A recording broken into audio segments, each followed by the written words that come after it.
발연점이 높은 지방을 선택하는 것이 요리 시 안전하다고 추천드립니다. 일상적으로 사용하는 기름은 전통적인 버터 대신 무연 버터를 선호합니다. 무연 버터는 목초를 먹고 자란 소에서 나온 우유로 만들어진 것이며 코코넛 오일과 아보카도 오일도 가끔 사용합니다. 이러한 기름들은 고온에도 견딜 수 있지만 너무 오랜 시간 불에 노출시키는 것은 권장하지 않습니다. 예를 들어 스테이크를 요리할 때 고기 위나 아래에 버터를 올려서 풍미를 더하고 안전한 기름을 사용함으로써 섭취 시에 더 풍부한 포만감을 느낄 수 있습니다. 또한 건강에 대한 책임은 엄마로부터 시작됩니다. 아이가 세상에 나올 때 엄마의 산도를 통해 세균을 물려받는 것이 중요한데 제왕절개로 출산한 아이들은 이러한 과정을 거치지 못합니다. 이로 인해 아이들이 처음 만나는 균들은 환경에서 온 다양한 좋은 균과 나쁜 균들이 될 수 있습니다. 제왕절개를 통한 출산이 아이의 장내 미생물 체계에 영향을 미칠 수 있지만 이는 모유를 통해 어느 정도 보완할 수 있습니다. 모유는 아이에게 주어지는 가장 큰 선물 중 하나로 특히 출산 후 일주일 이내에 나오는 초유는 아이에게 반드시 먹여야 합니다. 가능한 한 모유 수유 기간을 꾸준히 유지하는 것이 좋습니다. 분유와 모유를 비교하실 때 모유가 인공적으로 제조된 분유를 이길 수 없는 이유가 있다고 생각합니다. 첫째로 아이에게 모유를 먹이는 것이 매우 중요합니다.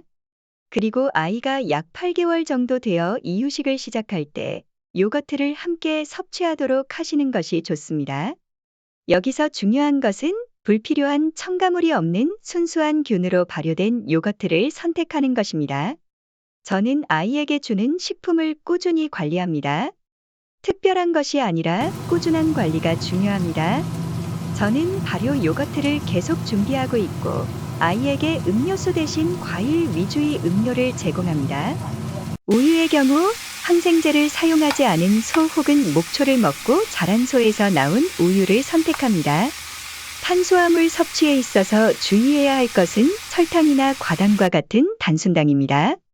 반면에 식이섬유를 많이 함유한 저항성 전분은 쌀밥, 고구마, 감자와 같은 식품에서 찾을 수 있습니다. 이러한 식품들은 조리 후 식혀 먹는 것이 좋으며 콩에도 식이섬유가 많이 포함되어 있습니다.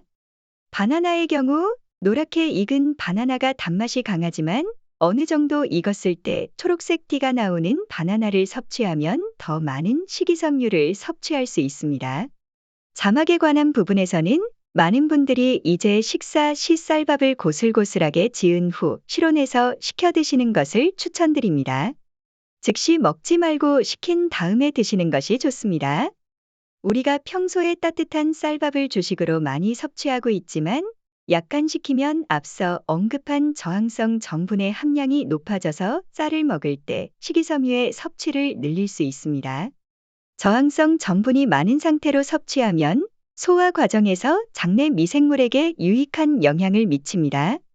이는 쌀뿐만 아니라 감자, 고구마 등도 마찬가지입니다. 따뜻하게 데운 후에 차게 식혀 드시는 것도 좋습니다.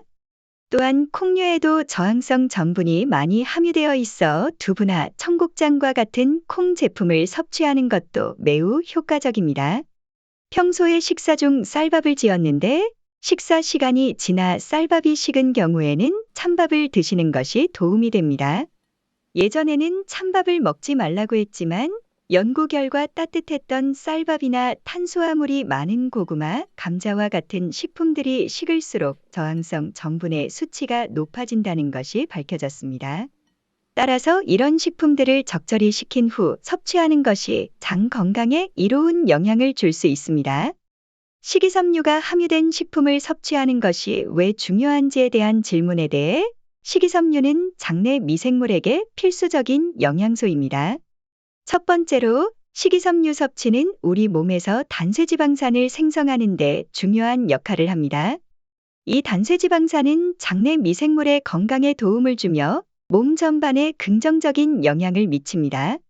두 번째로 차게 식힌 식품을 섭취함으로써 혈당 수치의 급격한 상승을 조절할 수 있습니다. 이는 특히 당뇨병 환자에게 중요한 요소로 혈당 관리에 도움을 줄 수 있습니다. 세 번째로, 차게 식힌 음식을 섭취할 때 포만감이 증가합니다. 이는 따뜻한 음식을 섭취했을 때와 비교했을 때 차이가 있으며 장내 미생물의 건강을 챙기면서 동시에 포만감도 증가시킬 수 있습니다. 장 건강의 중요성에 대해서는 아침에 화장실을 사용하는 경험을 통해 확인할 수 있습니다. 우스갯소리로 말하자면 화장실에서 나올 때의 표정이 승리의 미소인지 아니면 패배의 미소인지를 통해 장 건강의 상태를 간접적으로 알 수 있습니다. 장 건강은 우리의 일상생활에 큰 영향을 미치기 때문에 변비나 설사 없이 편안한 일상을 보낼 수 있도록 장 건강을 챙기는 것이 중요합니다. 이상으로 인터뷰를 마치며 여러분의 건강을 기원합니다. 고맙습니다.